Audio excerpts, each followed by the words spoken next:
एक ऐसा राष्ट्र जिसमें राष्ट्रपति, प्रधानमंत्री, मुख्यमंत्री सभी हिंदुत्व के पुरोधा हैं। एक ऐसा राष्ट्र जिसमें सभी के सभी कन्याओं की पूजा करते हैं, सभी के सभी देवियों की पूजा करते हैं, उनमें अटूट आस्था रखते हैं। उस राष्ट्र के अंदर ह्यूमन ट्रेडिंग मतलब दहेज क्यों समाप्त नहीं हो रहा है?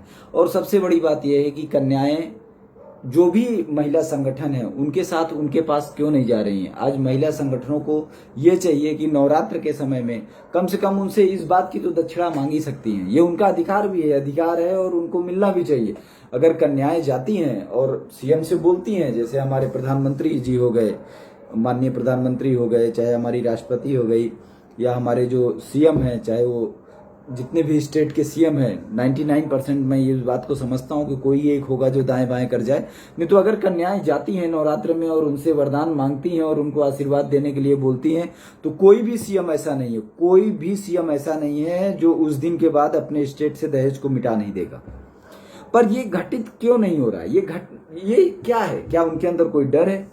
अपने सीएम से बात करने में डर है, अपने सीएम से कुछ मांगने में डर है, या अपने प्रधानमंत्री से बात करने में डर है, या उनसे कुछ मांगने में डर है? जहां तक हम जानते हैं, न तो हमारे प्रधानमंत्री कभी विरोध करेंगे इस बात का, न तो वो कभी ऐसा बोलेंगे कि अपनी फोर्स से कि वो आ रही हैं तो उनको रोक दो। ये तो 200% फिक्स है कि मिलेंगे भी और आने भी देंगे, ये निश्चित है। और अगर उस दिन जवान दे दिए तो मुकरेंगे भी नहीं। जो हमारे मौजूदा प्रधानमंत्री हैं वो अपने तगड़े फैसलों के लिए ही जाने जाते हैं। 2 मिनट का काम है, अगर उनके दिल पे आ गया और जाकर के बोले तो उसी दिन से ये प्रॉब्लम हमेशा के लिए समाप्त हो जाएगी इस देश से।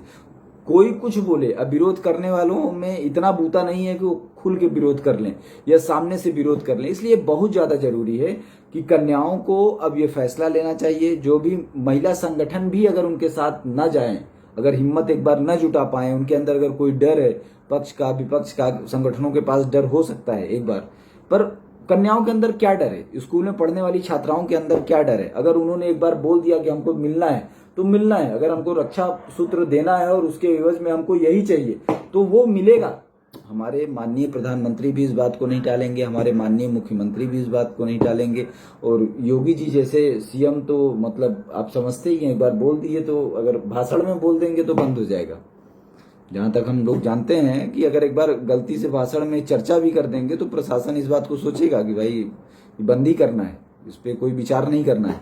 यही हाल हमारे प्रधानमंत्री का है, यही हाल हमारे महाराष्ट्र के सीएम है उनका है। अगर महाराष्ट्र के सीएम भी सोशल वर्क में बहुत इंटरेस्ट रखते हैं और उनका एक देखा भी गया कि अगर कोई भी सामाजिक व्यक्ति, कोई भी समाज के किसी भी तबके का व्यक्ति अगर उनके पास जाता है और काम के लिए बोलता है तो जहां तक उनका रिपोर्ट है वो कभी ना नहीं बोलते और ना तो किसी को निराश करते हैं। उनकी भी कार्यशैली अपने पब्लिक को लेकर के बहुत ही बेटर है।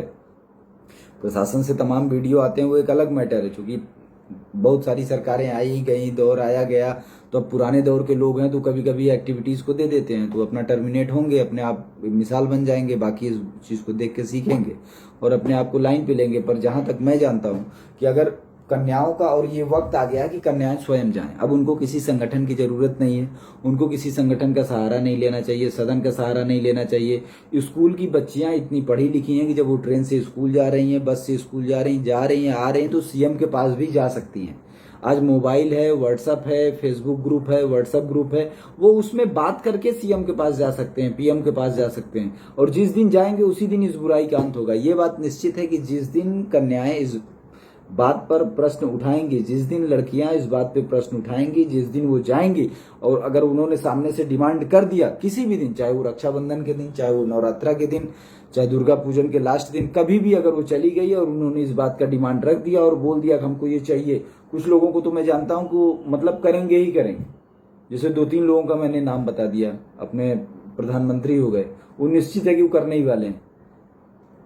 उत्तर प्रदेश के मुख्यमंत्री हो गए, करने ही वाले हैं। महाराष्ट्र के मुख्यमंत्री हो गए, ये करने ही वाले हैं। मतलब अगर इनके पास जाएंगे तो हो ही जाएगा। जिसमें तो कुछ ऐसे हैं कि उसी टाइम बोलेंगे और प्रशासन तुरंत अमल करेगा। जिसमें 2 तो एकदम ही खतरनाक है, सभी जानते हैं। हमारे प्रधानमंत्री जी हैं, वो इस सब मामले में एकदम स्ट्रिक्ट डिसीजन लेते हैं किसी भी बुराई को मिटाने के लिए। अगर उन्होंने एक बार बोल दिया कि भाई आज शाम 8 बजे से दहेज बंद हो गया, तो समझिए शाम 8 बजे से दहेज बंद हो गया। योगी जी तो अलग ही हैं, वो तो हवन कुंड से उठ करके ही बोल देंगे कि हम दहेज खत्म करने के बारे में सोचें, तो पूरा स्टेट समझ जाएगा, सारा प्रशासन की नौकरी करना है तो खत्म करना है। तो वो अपने आप ही लग जाएगा काम धंधे पे। तो कन्याओं को अब इस बात की जरूरत है कि वो अपनी बात स्वयं रखें, अपनी बात को स्वयं ही बोलें और वो स्वयं बात करें, उनका अधिकार है। मतलब इस बात से कोई डरने की बात नहीं है। और ये जरूरी भी है कि वो स्वयं आकर के बोल के औरतों का, इस धरती पे महिला परंपरा का सम्मान बढ़ाएं। इससे हमारे नेता भी अपने आप को गौरवान्वित महसूस करेंगे, इस काम को भी करके गौरवान्वित महसूस करेंगे। तो ये अनुरोध है कि आप जाएं और उस दिन जा करके उनसे ये जरूर दक्षिणा के रूप में मांगे। ये आपका अधिकार है और ये आपको मिलना भी चाहिए।